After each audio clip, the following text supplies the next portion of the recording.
नमस्कार, crime control में आपका स्वागत है। मैं हूं शिवानी। नोटबंदी के बाद देश में करेंसी के लिए मारामारी मची हुई है। लोगों को ऑनलाइन शॉपिंग और प्लास्टिक मनी के इस्तेमाल की नसीहत दी जा रही है, लेकिन साइबर ठगों पर सरकार और पुलिस का कोई जोर नहीं चल रहा। शातिर घर बैठे लोगों के अकाउंट से मोटी रकम साफ कर रहे हैं और उन्हें पता भी नहीं चलता। क्राइम कंट्रोल में आज हम ऐसे ही जालसाजी से पर्दा उठाएंगे। नोटबंदी के चलते लोग ऑनलाइन मनी ट्रांसफर को तवज्जो दे रहे हैं, लेकिन थोड़ी सी चूक लोगों को भारी पड़ सकती है। शातिर ठग लोगों को झांसा देकर उनके अकाउंट से मोटी रकम उड़ा रहे हैं। पीलीभीत में ऐसी ही वारदात सामने आई। यहां एक पुलिसकर्मी का परिवार ही ऑनलाइन फ्रॉड का शिकार बन गया। शातिरों ने उनके अकाउंट से 2.5 लाख रुपए उड़ा दिए। साइबर सेल अब मामले की जांच में जुटी है।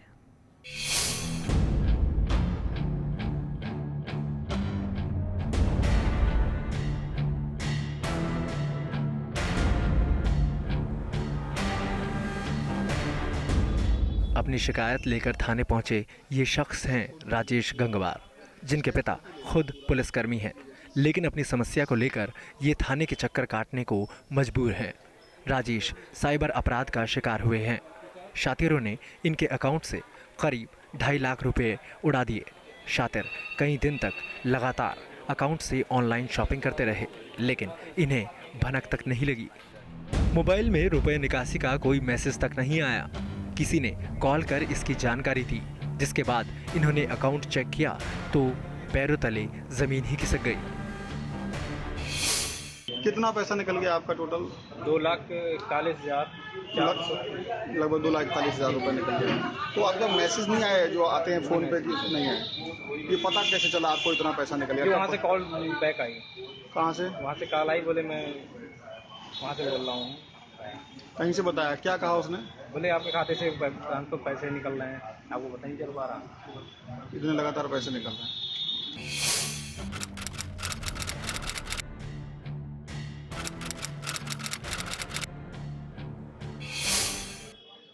पीड़ित राजेश गंगवार का कहना है कि उनके पिता का एक अकाउंट बंद हो गया था, क्योंकि लंबे वक्त से उसमें रुपए जमा नहीं हुए थे। अकाउंट को रीएक्टिव कराने के लिए उन्होंने गारंटर के तौर पर अपना आधार कार्ड और खाता नंबर बैंक में दिया था। उसके बाद ही उनके अकाउंट से लगातार शॉपिंग की गई।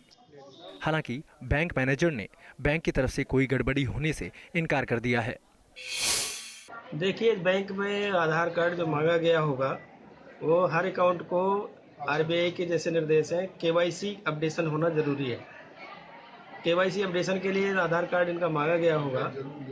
जहाँ तक ऑनलाइन पैसा निकलने की बात है इनके, उसमें जो है जब तक एटीएम से रिलेटेड या खाते से रिलेटेड सीक्रेट इन्फॉर्मेशन कहीं किसी तीसरे व्यक्ति के साथ शेयरिंग नहीं होती तब तक वो संभव नहीं है। बैंक मैनेजर का कहना है कि केवाईसी के लिए आधार कार्ड की जानकारी मांगी जाती है, उसके जरिए अकाउंट से रुपए नहीं निकल सकते। ऐसे में पीड़ित की तरफ से ही अकाउंट की जानकारी लीक हुई या फिर साइबर अपराधियों ने किसी ट्रिक के जरिए उन्हें निशाना बनाया, ये जांच के बाद ही साफ होगा। परेशान राजेश गंगवार ने थाने में एफआईआर दर्ज करवाई है। थाना सोनगढ़ी में मुकदमा दर्ज किया गया है। हमारे विभाग के पुलिसकर्मी हैं, उनके अकाउंट से लगभग 2.5 लाख रुपया एसबीआई अकाउंट से पैसा निकाला गया है। इसकी हम गहराई से जांच करा रहे हैं कि वो बैंक के लोगों की मिलीभगत से हुआ है या कोई हैकर द्वारा निकाला गया है या कोई किस तरह की घटना हुई है। ये हम लोग इस पर काम कर रहे हैं और हमारे साइबर सेल और बाकी टीमें लगी हुई हैं और इसको हम जल्दी वर्कआउट करेंगे और ये पता करेंगे कि इन्होंने किस तरह की घटना कारित करी है। पुलिस का कहना है कि मामले को गंभीरता से लिया गया है। अकाउंट से हुए फ्रॉड की जांच साइबर सेल को सौंपी गई है। बैंक की संलिप्तता से ठगी हुई है या फिर किसी और तरह से, ये जांच के बाद ही साफ होगा। पुलिस उस फोन करने वाले की भी पड़ताल कर रही है जिसने राजेश गंगवार को फोन कर अकाउंट से रुपए निकालने की खबर दी थी। क्राइम कंट्रोल के लिए पीलीभीत से कुमार सौरभ, न्यूज स्टेट, उत्तराखंड, उत्तर प्रदेश। पूरे देश में पुराने नोटों की बंदी से हाहाकार मचा हुआ है। नोट बदलने के लिए लोग बैंकों के चक्कर काट रहे हैं। लेकिन इन हालातों में भी शातिर लुटेरे नकदी लूट की घटनाओं को अंजाम दे रहे हैं। कुशीनगर में बाइक सवार बदमाशों ने एक निजी कंपनी के कैश कलेक्टर से 7 लाख की नकदी लूट ली और फरार हो गए। लूट की वारदात से इलाके में हड़कंप मचा हुआ है।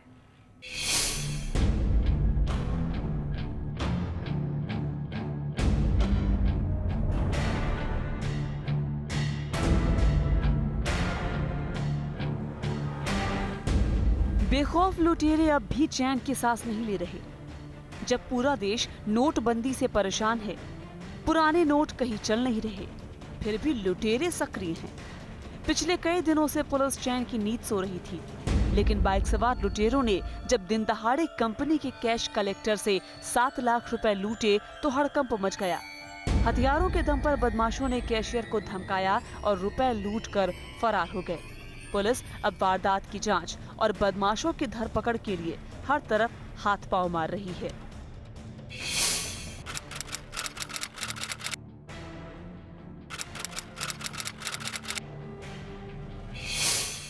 लूट की ये बड़ी वारदात पडरौना कोतवाली के छावनी मोहल्ले में सामने आई।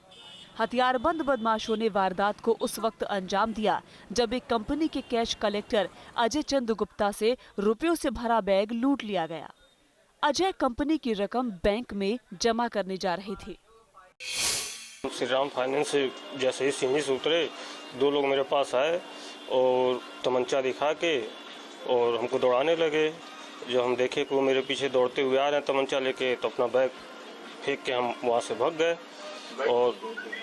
और हमारी बैग जो है वो उठा के लेके चले गए।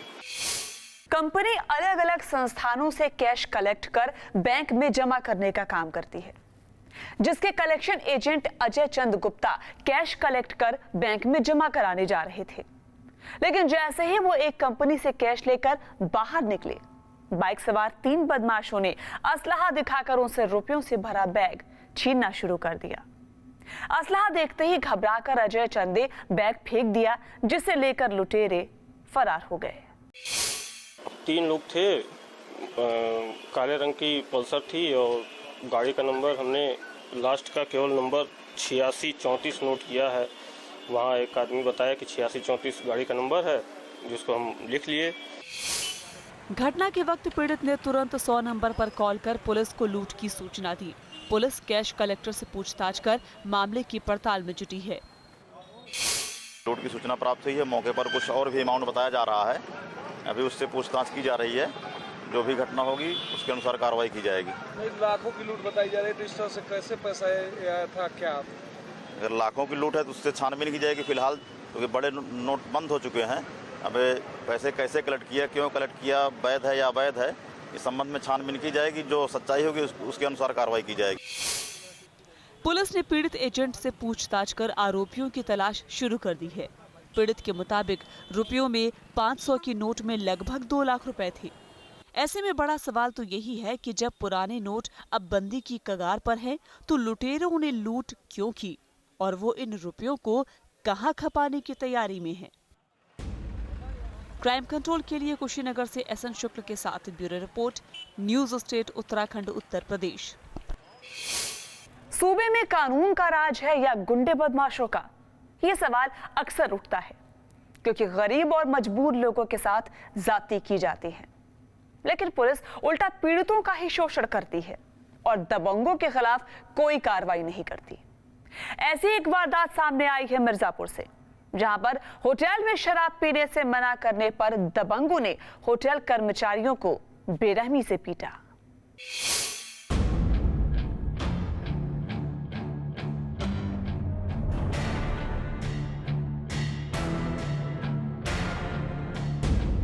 न कोई बात न कोई विवाद, वो कार में आते हैं और होटल कर्मचारियों पर टूट पड़ते हैं। सीसीटीवी की तस्वीरें आपके सामने हैं, जो दबंगों की करतूत का सच बयां करती हैं। दबंगों के लिए कानून और पुलिस का जैसे कोई मतलब ही नहीं है। आरोपियों ने होटल मालिक और कर्मचारियों को एक एक कर धुना। स्थानीय दबंग नेता और उसके गुर्गों की करतूत 7 नवंबर की है।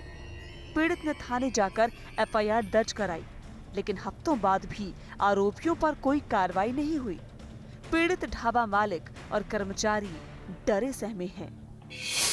कुछ भी बात नहीं की और आने के बाद बोलेरो गाड़ी से आए और आने के बाद में 3 से 4 की संख्या में थे और आने के बाद में हमारे सब आदमी को और हमें खुद को उठा करके पलटा से और सामान से हम लोग को बेरहमी की तरह पीटा, मारा। मारने के बाद में वो सारे बात जो है कि उन लोग ने अपना दादागिरी दबंगई का सीमा पार करके और हम लोग बाहर के एक आकर के जीने खाने वाला आदमी और हम लोग के साथ इस तरीके की जाती होता। हम लोग कोई आदमी नहीं कि हम लोग किसी को सहारा ले सके।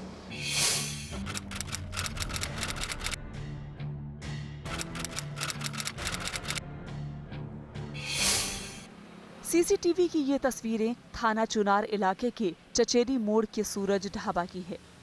बीते 7 नवंबर की शाम कुछ लोग शराब की बोतलें लेकर ढाबे पर पहुंचते हैं। ढाबा मालिक ने उन्हें ढाबे पर बैठकर शराब पीने से रोका तो वो झगड़े पर उतारू हो गए। कर्मचारियों ने उन्हें कोई सुविधा नहीं दी तो दबंगों ने अपने साथियों को बुलाकर ये तांडव किया। बहुत ज़्यादा शराब पी रखा था तो हम लोग ने मना किए सारे स्टाफ लोग कि यहाँ शराब आपको नहीं पीने दिया जाएगा, यहाँ वंचित है, वर्जित है। तो वो नहीं माने और वो ज़बरदस्ती दुकान में गए। हम लोग उनको सुविधा नहीं दिए तो वो किन्हीं को फ़ोन किए।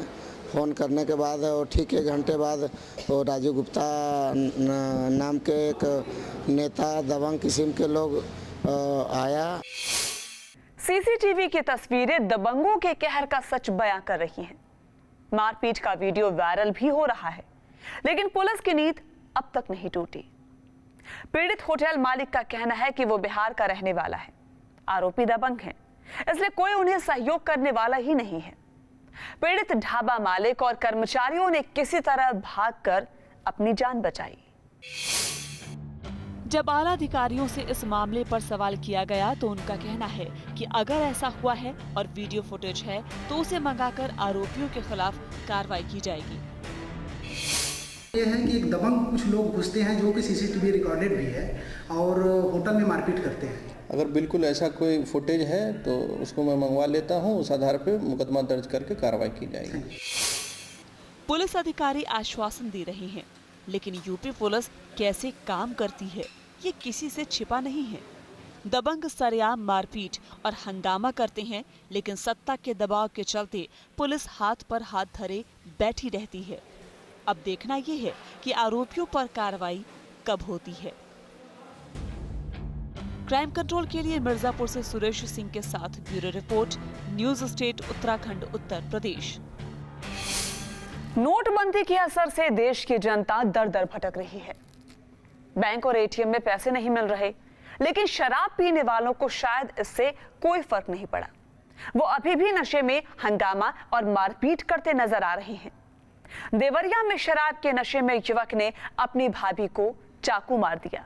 गंभीर हालत में उन्हें अस्पताल में भर्ती करवाना पड़ा।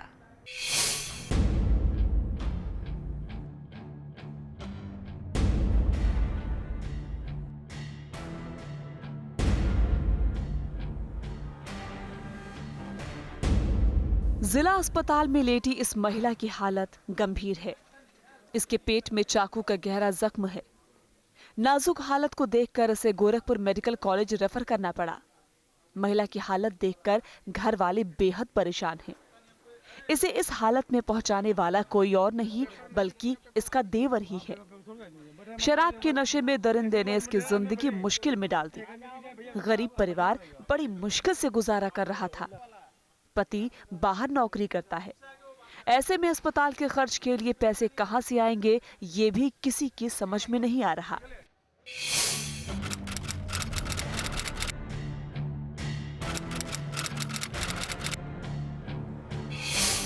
घटना बनकटा थाना इलाके के बैदवा गांव की है। बीती रात यहां उस वक्त हड़कंप मच गया जब शराब के नशे में देवर दरिंदा बन गया और मामूली विवाद में ही भाभी को चाकू मारकर लहूलुहान कर दिया। लोग तुरंत उसे लेकर जिला अस्पताल पहुंच गए। वारदात के बाद से ही आरोपी देवर गांव से फरार है। वारदात के पीछे मामूली झगड़े की वजह सामने आ रही है। दारू पिया था, आया, गाली गलौज हो रहा था, लफड़ा हो रहा था, उसी में चाकू निकाला, मार दिया। इनके लड़के के छुड़ाने के लिए उसको मारा, मगर लग गया इनको। देवर ने मारा भाभी? हाँ, देवर ने मारा भाभी को। मार रहा था, इनके लड़के को लग गया इनको। पहले से कोई विवाद था क्या? नहीं, कोई पहले से विवाद नहीं था। वो नशे में था, दारू पिया था, दारू पी कर आया, वो आपस में कर रहा था लो। इनके लड़का कुछ बोला, उसी के बीच में ये गई छुड़ाने के लिए, चाकू इनको लग गया। परिवार वालों का कहना है कि आरोपी देवर शराब के नशे में आया और पड़ोसियों से झगड़ा शुरू कर दिया। गाली गलौज और तू मैं जारी था। तभी आरोपी का भतीजा आ गया और उसे शांत कराने की कोशिश करने लगा, लेकिन ये कोशिश उसे भारी पड़ गई। आरोपी भतीजे पर ही चाकू लेकर टूट पड़ा, लेकिन बीच बचाव के लिए भाभी सामने आ गई और चाकू उसे लग गया। स्थिति अभी कंट्रोल में है और चाकू लगा है, ये बात सही है। कितनी गहराई तक है कि इसका असेसमेंट नहीं किया जा सकता है। इसका असेसमेंट सर्जन करेंगे बड़े हायर सेंटर पर, और अभी जनरल कंडीशन उसकी ठीक है और उसको गोरखपुर रिफर कर दिया गया है। डॉक्टर का कहना है कि फिलहाल महिला की हालत स्थिर बनी हुई है, लेकिन चाकू का घाव कितना गहरा है इसके लिए पूरी जांच और इलाज की जरूरत है। देवर की करतूत से घर में कोहराम मचा हुआ है। पुलिस मामले की जांच और आरोपी के खिलाफ कार्रवाई में जुटी है। क्राइम कंट्रोल के लिए देवरिया से संदीप तिवारी के साथ bureau report, News State Uttarakhand, Uttar Pradesh. UP में आपराधिक प्रवृत्ति के लोग सरेराह घूम रहे हैं और बेवजह ही किसी को भी निशाना बना लेते हैं। अलीगढ़ में एक सिरफिरे युवक ने लड़की को गोली मार दी। आरोपी ने बिना किसी वजह के ही तमंचा उसकी कनपटी पर सटाया और फायर कर दिया। युवती जख्मी होकर वहीं गिर पड़ी। आसपास के लोगों ने आरोपी को पकड़कर पुलिस के हवाले कर दिया।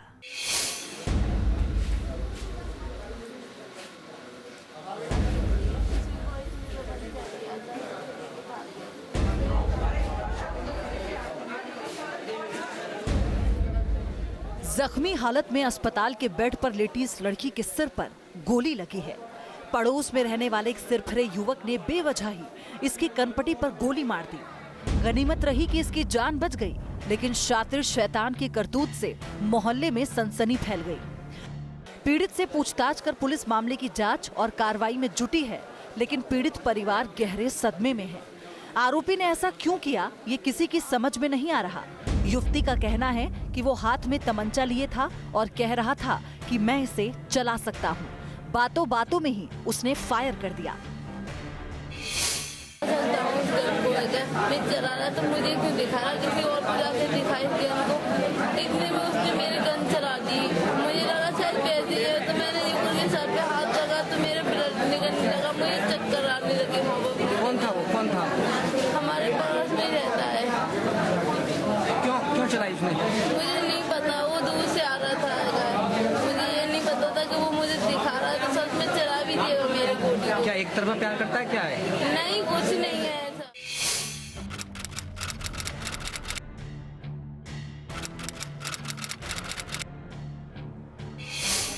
घर वालों का कहना है कि युवती बाजार से सब्जी खरीद कर लौट रही थी, तभी आरोपी कहीं से तमंचा लेकर आया। जब तक कोई कुछ समझ पाता, आरोपी फिरोज ने अपनी करतूत से हड़कंप मचा दिया। लोगों ने तुरंत युवती को अस्पताल पहुंचाया। वारदात के बाद आरोपी ने तमंचा फेंककर भागने की कोशिश की, लेकिन लोगों ने उसे पकड़ लिया और पीटने के बाद पुलिस के हवाले कर दिया।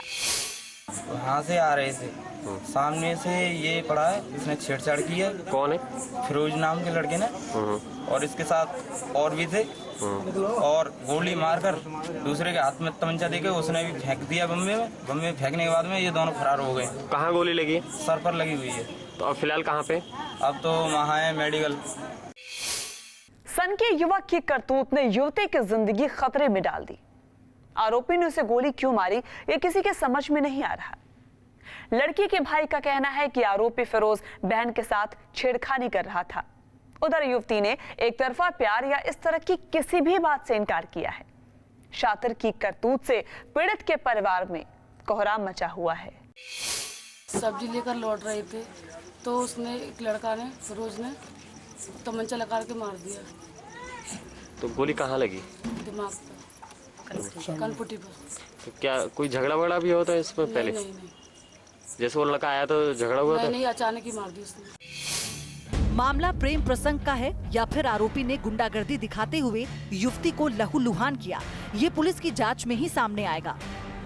हालांकि लड़की के पिता का कहना है कि आरोपी आपराधिक किस्म का है और अक्सर तमंचा लेकर मोहल्ले में घूमता है। वो लड़का कहाँ पकड़ा? लड़का पकड़ गया, लड़का का बाप दोनों पकड़ गए। कोई दुश्मनी आपकी? नहीं, हमारी कोई दुश्मनी नहीं। अब मैं इस बात को नहीं बता सकता हूँ कि उसने क्यों मारी क्यों नहीं मारी, क्योंकि लड़का गुंडागर्दी में। कोई दुश्मनी हुआ? नहीं, हमारी कोई दुश्मनी नहीं है। तो वैसे? हाँ। लड़के का नाम है फिरोज। युवती को जेएन मेडिकल कॉलेज में भर्ती कराया गया है, जहां पर उसकी हालत अभी स्थिर है। फिलहाल पुलिस पीड़ित युवती और उसके घर वालों का बयान दर्ज कर आरोपी के खिलाफ जांच और कार्रवाई में जुट गई है। क्राइम कंट्रोल के लिए अलीगढ़ से प्रदीप कुमार के साथ bureau report, News State, Uttarakhand, Uttar Pradesh. Crime control में अब आपको दिखाते हैं अपराध की कुछ और अहम खबरें क्राइम टॉप 5 में। बरेली में दबंगों ने एक दलित युवक को जिंदा जलाकर जान से मारने की कोशिश की। घटना भोजीपुरा थाना क्षेत्र के दीदार पट्टी गांव की है। युवक की हालत नाजुक बताई जा रही है। उसे इलाज के लिए जिला अस्पताल में भर्ती करवाया गया है। वारदात को उस वक्त अंजाम दिया गया जब युवक खेत में था और बदमाशों ने उसके हाथ पैर बांधकर उसे आग के हवाले कर दिया। घटना के बाद से परिवार में दहशत का माहौल है। सहारनपुर के रामपुर मनिहारन में दिन दहाड़े लूटपाट को अंजाम देना 2 बदमाशों को भारी पड़ गया। हथियार के बल पर 25,000 रुपए नकदी लेकर भाग रहे 2 बदमाशों को ग्रामीणों ने घेराबंदी कर पकड़ लिया। दोनों बदमाशों की जमकर ग्रामीणों ने पहले धुनाई की, फिर उन्हें पुलिस के हवाले कर दिया। पुलिस ने बदमाशों को हिरासत में लेने के बाद उनसे लूटी हुई नकदी भी बरामद कर ली है। मेरठ में 4 हथियारबंद बदमाशों ने डाकघर से दिन दहाड़े 6.5 लाख की लूटपाट को अंजाम दिया। लूटी गई रकम में 500 और 1000 के नोट के अलावा 100 की गड्डियां भी थी। मेरठ के जिस डाकघर को बदमाशों ने निशाना बनाया, वहां ना तो सीसीटीवी लगा था, न ही कोई सुरक्षा कर्मी तैनात था। फिलहाल पुलिस मामले की जांच कर रही है। लखनऊ के गौतमपल्ली इलाके में 13 साल का एक लड़का पतंग लूटने के जुनून में जेल मंत्री बलवंत सिंह रामूवालिया के आवास में घुस गया। आरोप है कि इसी बात से नाराज मंत्री के लोगों ने बच्चे को पीट कर अधमरा कर दिया और बच्चे के बेहोश हो जाने पर उसे सड़क किनारे फेंक दिया। आरोप है कि मंत्री के लोगों ने बच्चे को पेड़ पर लटकाकर पीटा था। मामले की जानकारी होने पर परिवार ने आरोपियों के खिलाफ शिकायत दर्ज कराई है। पुलिस ने मंत्री के रसोइये के खिलाफ हल्की धाराओं में मामला दर्ज कर लिया। वहीं परिवार का आरोप है कि पुलिस मामले को दबाने की कोशिश कर रही है। गाजियाबाद के लोनी कोतवाली इलाके में एक दरोगा ने एक महिला की जमकर पिटाई कर दी। पीड़ित महिला ओबीसी बैंक की ब्रांच पर नोट बदलने के लिए लाइन में खड़ी थी। वहां महिला का किसी बात को लेकर विवाद हो गया, जिसके बाद आरोपी दरोगा ने महिला के साथ बदसलूकी और मारपीट कर उसे लाइन से बाहर निकाल दिया, फिर उसे लेकर थाने चली गई। लोग अपने ही अकाउंट से रुपए नहीं निकाल पा रहे हैं, उधर शातिर घर बैठे लोगों के अकाउंट खाली कर रहे हैं, तो दूसरी तरफ लुटेरे खुलेआम लोगों की गाढ़ी कमाई लूट रहे हैं। लिहाजा जरूरत है हर वक्त सतर्क रहने की। क्राइम कंट्रोल के जरिए जुर्म से लड़ने के लिए हम आपको ऐसे ही जागरूक करते रहेंगे। आप सावधान रहिए, सुरक्षित रहिए। जय हिंद।